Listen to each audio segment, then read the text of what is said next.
여러분, 인공지능이 세상을 바꾸고 있다는 건 이젠 다들 아는 사실이잖아요. 근데요, 바로 그 AI 혁명의 심장부에서 우리가 수십 년 동안 써왔던 컴퓨터의 기본 설계 자체가 지금 뿌리부터 흔들리고 있다면 어떠실 것 같으세요? 아마 잘 모르셨을 거예요. 오늘 바로 그 거대한 변화의 중심, 메모리 중심 컴퓨팅에 대해서 제대로 한번 파헤쳐 보겠습니다. 자, 이런 도발적인 질문으로 한번 시작해 볼까요? 만약에 우리가 지금까지 컴퓨터를 완전히 잘못된 방식으로 만들어 왔다면 어떨까요?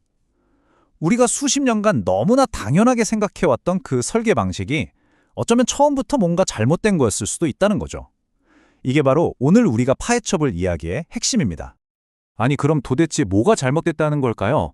이 모든 이야기의 시작은요, 바로 지금 현재의 컴퓨터가 딱 마주하고 있는 가장 큰 문제에서부터 출발합니다. 저는 이걸 거대한 데이터 교통체증이라고 부르고 싶네요. 네, 맞아요.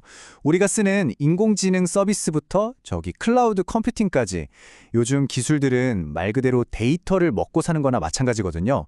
근데 진짜 문제는 지금의 컴퓨터 구조로는 이 어마어마한 데이터의 홍수를 감당하기가 점점 버거워지고 있다는 겁니다. 이 문제의 원인을 딱 짚어 말하면 바로 폰 노이만 병목 현상 때문인데요. 제가 아주 쉽게 비유를 하나 들어볼게요. 자, 프로세서를 아주 유능한 셰프라고 한번 상상해 보세요. 근데 이 셰프의 재료 창고, 그러니까 메모리가 주방에서 너무너무 멀리 떨어져 있는 거예요. 그럼 어떻게 될까요?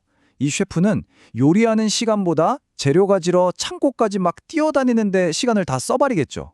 바로 이 비효율적인 움직임, 이게 바로 컴퓨터 세상의 데이터 교통체증, 폰 노이만 병목 현상의 정체인 겁니다.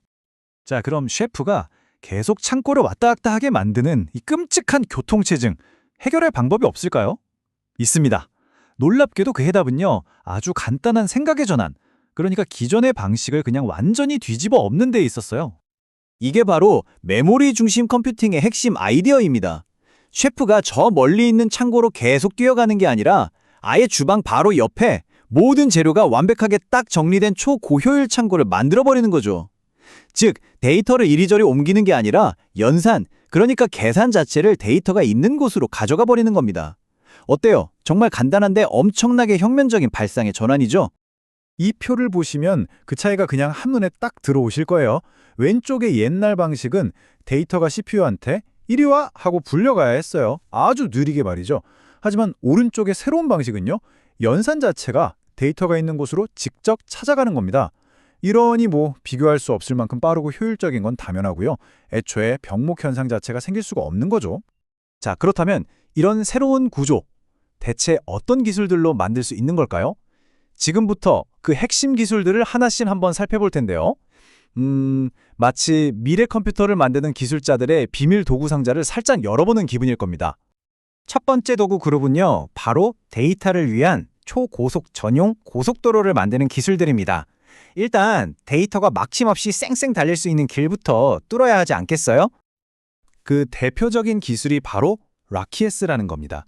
이건 뭐냐면요, 데이터 센터 안에 있는 여러 컴퓨터들, 그러니까 서버들을 연결하는 전용 초고속 하이웨이라고 생각하시면 아주 쉬워요. 복잡한 일반 도로, 그러니까 운영체제를 굳이 거치지 않고 메모리끼리 다이렉트로 데이터를 주고받게 만드는 거죠. 이러니 교통체증 없이 정보를 휙휙 교환할 수 있는 겁니다. 자, 근데 길만 뻥 뚫어놓는다고 다 해결되는 건 아니겠죠? 데이터가 머무는 공간, 그러니까 메모리 자체를 완전히 새롭게 디자인해야 합니다. 훨씬 더 빠르고 훨씬 더 크게 말이죠. 그래서 등장한 게 바로 이 HBM, 우리말로는 고대역폭 메모리라고 하죠.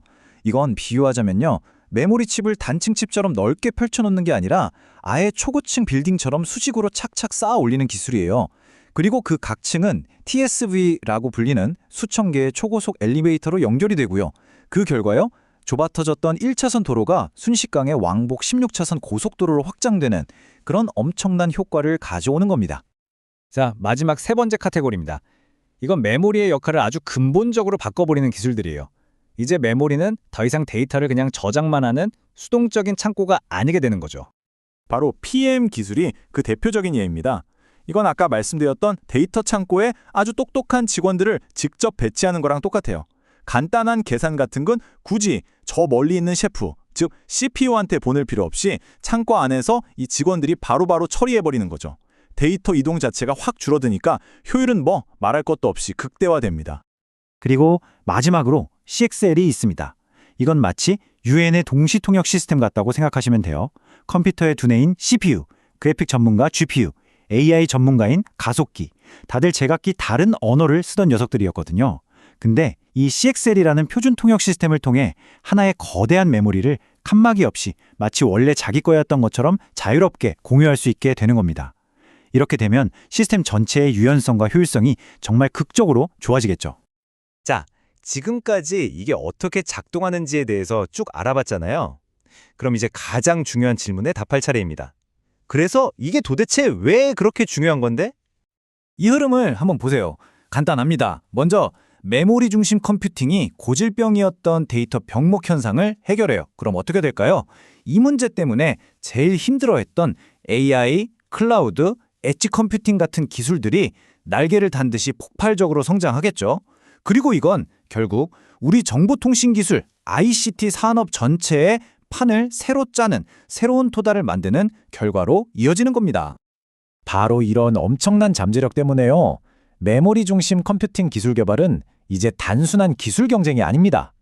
이걸 넘어서서 다음 시대의 기술 패권을 누가 차지할 것이냐를 결정짓는 전 세계적인 전략 경쟁이 되어버린 거죠. 그리고 이 치열한 경쟁에서 이기려면요. 딱 두 가지 핵심 전략이 필요합니다. 바로 압도적인 기술 리더십과 시장 지배력, 이 두 가지를 동시에 손에 넣어야만 하는 거죠. 이 슬라이드에 그 핵심 전략이 딱 정리되어 있습니다. 먼저 기술을 선도하려면 어떻게 해야 할까요? HBM, PIM, CXL 같은 다양한 차세대 메모리 라인업을 완벽하게 갖추는 건 기본이고요. 하드웨어와 소프트웨어를 마치 하나처럼 완벽하게 통합해야 합니다. 그리고 두 번째, 시장을 선도하려면요. 글로벌 기업들과 아주 강력한 파트너십을 맺어서 우리 편으로 만들고 관련 기술의 국제 표준을 우리가 주도해서 아예 시장의 규칙을 우리가 만들어야 하는 겁니다.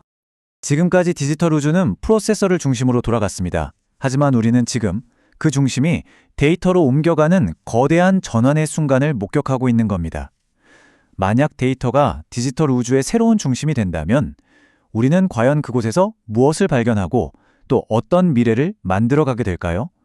그 무한한 가능성을 생각해 보시면서 오늘 이야기는 여기서 마치겠습니다.